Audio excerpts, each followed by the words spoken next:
Donald Trump ने Iran को डराया तो रूस और चीन अब ईरान की ढाल बनकर खड़े हो गए हैं। ईरान के सर्वोच्च नेता अली खामनेई का जोश इतना बढ़ गया है कि ईरान ने ट्रंप की चिट्ठी को कूड़ेदान में डाल दिया है। ट्रंप ने ईरान को लिखा था कि वो एटम बम ना बनाए, लेकिन खामनेई का जवाब देखकर अमेरिका हैरान है।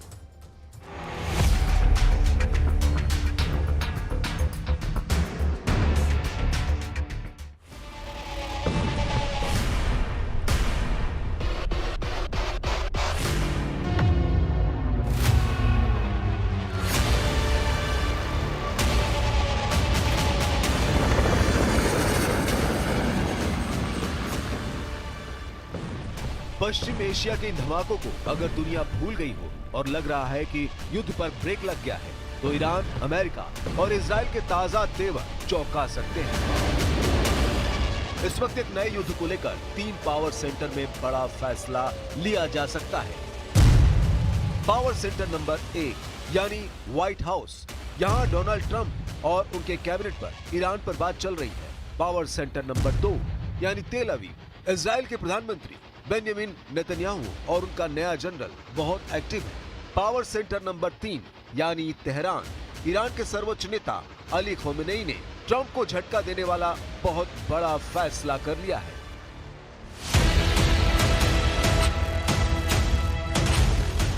खबर यह है कि डोनाल्ड ट्रंप ने अली खामेनेई को एक चिट्ठी लिखी है। मुद्दा परमाणु मुद्दे पर समझौते का है, लेकिन खामेनेई के तेवर देखकर लग रहा है कि ईरान ने ट्रंप की चिट्ठी को कूड़ेदान में फेंक दिया है।